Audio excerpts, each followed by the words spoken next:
नमस्कार, मैं आपके साथ रोहित। कहते हैं जिंदगी एक संघर्ष है और जीने के लिए संघर्ष करना जरूरी है, लेकिन संघर्षों के रास्ते से गुजरकर जो दूसरों के लिए रोल मॉडल बन जाए वही इतिहास के पन्नों में चमकते नजर आते हैं। टोक्यो ओलंपिक खत्म हो गया है, लेकिन उसकी दास्तां अभी भी बाकी है। भारत की तरफ से जितने भी खिलाड़ी टोक्यो ओलंपिक में मेजबानी की थी, उनके संघर्षों की कहानी काफ़ी लंबी है। उन्हीं में से एक कहानी महिला हॉकी टीम की हिस्सा रही वंदना कटारिया की है। एनएमएफ न्यूज़ की टीम ने वंदना कटारिया की मां से खास बातचीत की है और उनके संघर्षों के बारे में पूछा है। सुनिए उन्होंने क्या कुछ कहा। टोक्यो ओलंपिक में जिस तरीके से भारतीय महिला हॉकी टीम ने परफॉर्मेंस किया है, उसके बाद से चारों तरफ उनकी ही तारीफ हो रही है। ऐसे में भारत की स्ट्राइकर वंदना कटारिया ने पूरे टूर्नामेंट में शानदार परफॉर्मेंस किया। उन्होंने साउथ अफ्रीका के खिलाफ जिस तरीके से हैट्रिक लगाई, उसके बाद से वो चर्चाओं में रही हैं। ऐसे में आज हम उनके घर पहुंचे हैं, हरिद्वार के रोशनाबाद, जहां से वो निकलकर पूरे भारत के मानचित्र पर छा गई हैं। उनकी माताजी हमारे साथ हैं, जिनसे हम बातचीत करेंगे कि कैसे संघर्ष के दिनों में निकलकर वंदना कटारिया टोक्यो ओलंपिक तक पहुंची और भारत का मान बढ़ाया। माताजी, सबसे पहले आपका स्वागत है जी। ये जिस तरीके से वंदना ने इतिहास रचा है, भले ही मेडल नहीं आया हो, घर का माहौल उस दिन कैसा था? बहुत अच्छा था। वंदना कितना संघर्ष करके यहाँ तक पहुँची? कब से उसको हॉकी खेलने का मन हुआ कि हाँ, हॉकी खेलना, इसमें कैरियर बनाना है? हॉकी खेलने का बचपन तो ही सो लकड़ी की स्टिक बना ली, स्कूल तो आएगी और खेल घर में प्रैक्टिस करो जाती। तो एक ऐसे माहौल, एक ऐसे देश में हम लोग रहते हैं जहाँ पर लड़कियों को उतना बढ़ावा नहीं दिया जाता है। जिस तरीके से वंदना ने जब ये कैरियर चुना, तो आप लोगों को कोई दिक्कत नहीं हुई? आप लोगों ने सपोर्ट किस तरीके से किया? सपोर्ट करा, फिर पढ़ती जाती रही, खेलती रही, करती रही बा।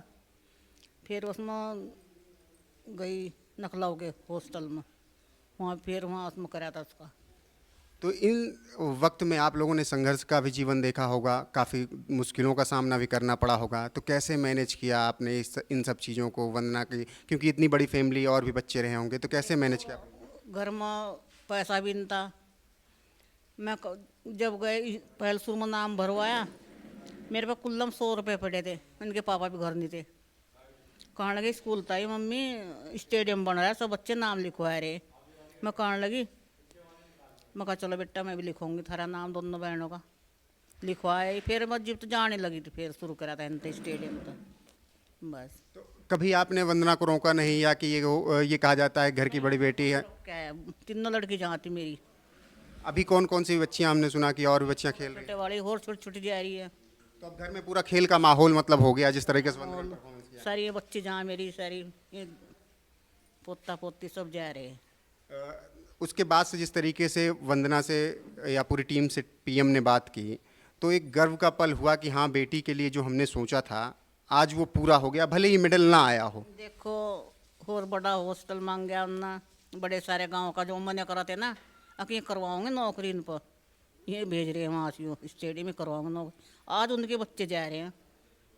बिल्कुल।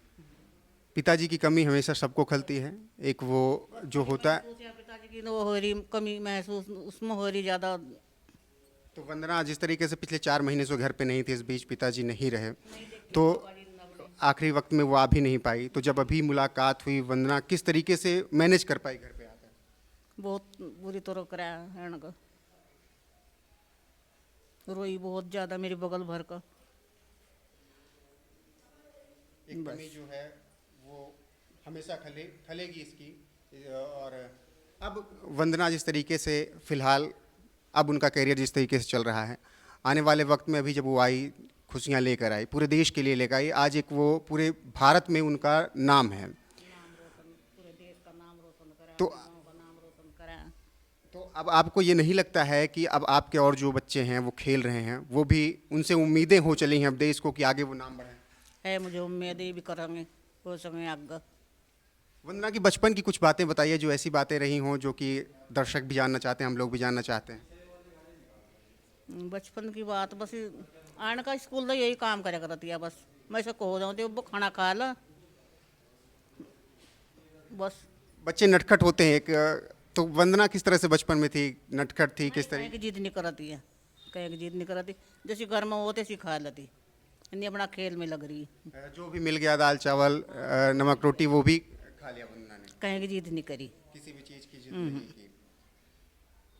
तो अब वंदना जिस तरीके से पिछले कुछ दिनों से आप देख रहे होंगे कि लगातार यहाँ पर सीएम आ रहे हैं, बड़े लोग आ रहे हैं, किस तरीके से जो पिछले दिनों में कुछ मैटर हुआ उसके बाद से क्या ये नहीं लग रहा है कि एक बेटी आपके घर का नाम कर रही है और आस पड़ोस मोहल्ले वाले इस तरीके से हरकतें कर रहे हैं? वो क्या मामला कुछ हुआ था? करण दो तो गांव होए तो जो कोई अच्छा करेगा तो उसे हंसेंगे। उस बात का तो हाँ, दुख होगा ना कि बस। बेटी देश का नाम रोशन कर रही है और हम लोग किसी को नहीं कह सकते हैं, हम तो इससे उसमें और तो ध्यान उसमें हो रहा था, मैच देख रहे थे हम तो, हम ना कोई नहीं देख के यही बैठे थे, सारे मेरे मोड़े बैठे थे, हम ना देखे कोई। अच्छा, जब मेडल नहीं आया, एक सेमीफाइनल में हार मिला, फिर ब्रॉन्ज के लिए जब लड़ाई हुई हार मिली, तो घर में उस दिन क्या कैसा माहौल था? एक तो दुख का माहौल था। अच्छा था, बहुत अच्छा था, नहीं हमने दुख नहीं मानना, कुछ नहीं दुख मानना में, हमारी बेटी पहले जीत गई थी। बिल्कुल, देश की बेटियां पहले ही जीत गई थी, ये माता जी का कहना है और ये पूरे देश का कहना है कि देश की बेटियां भले ही मेडल ना ला पाई हों, लेकिन उन्होंने जिस तरीके से परफॉर्मेंस किया था, उन्होंने भारत का और देश का दिल पहले ही जीत लिया था। खैर, बिना संघर्षों के कुछ हासिल नहीं होता है और जिसे कामयाबी हासिल करनी है वो संघर्षों से कभी पीछे नहीं हटता है। इसी दौरान हमारी टीम ने वंदना की बहन से खास बातचीत की। सुनिए बहन अंजलि का क्या कुछ कहना है। भारत की star hockey player Vandana Kataria के घर पर आज हम उनकी बहन अंजलि कटारिया से बातचीत कर रहे हैं कि किस तरीके से वंदना कटारिया ने जो मुकाम हासिल किया है, क्योंकि अंजलि भी हॉकी खेल रही हैं, तो वो किस तरीके से अब आगे बढ़ेंगे। अंजलि, जिस तरीके से बहन ने तुम्हारी शानदार परफॉर्मेंस किया, पूरे देश को गर्व का एहसास करवाया है, अब आपका आगे किस तरीके से नज़रिया है, बढ़ने का प्रोत्साहन मिला होगा आपकी बहन से? यही है कि मतलब लाइफ में अगर कुछ करना है तो अच्छा करके दिखाओ, वरना कुछ मत करो। खेलना है तो खेल के दिखाओ, अगर किसी और लाइन में जाना है तो वो करके दिखाओ। तो अंजलि, अभी आप कहाँ से खेल रही हो? मैं उत्तराखंड की टीम से खेलती हूँ। अच्छा, तो वहीं पर प्रैक्टिस कर रही हो जहाँ पर वंदना किया करते? हाँ जी, मैं वहीं पे करती हूँ। हमने सुना है कि वक्त और हालात ऐसे थे, गरीबी का वक्त एक ऐसा था जब एक जोड़ी जूता हुआ करता था घर में, 3 बहनें खेलने वाले हुआ करते थे। क्या ये सच है कि एक टाइम आप प्रैक्टिस करती थी, एक टाइम फिर वंदना प्रैक्टिस करती थी? नहीं, ऐसा कुछ नहीं था, साथ में जाते थे हम लोग, जोड़ी भले ही एक हो जूते की, ऐसे ही नंगे पैर खेलते थे हम लोग वहाँ पे ना। मतलब कि जीतने और आगे बढ़ने की ललक ऐसी थी कि भले एक जोड़ी ही जूता रहा हो, लेकिन साथ जाते थे और नंगे पैर खेलते थे। लेकिन ये तो सच था कि उस वक्त केवल घर में एक जोड़ी जूता था, गरीबी के हालात थे। हाँ, गरीबी बहुत थी उस टाइम पे, हम लोगों को पैसे भी टाइम पे नहीं मिलते थे। हम लोग कहीं खेलने के लिए जाते थे तो पापा को 1 दिन 2 दिन पहले बताना पड़ता था, तब जाके पापा अरेंजमेंट करते थे पैसे का, तब जाके हम लोग खेलने के लिए जाते थे।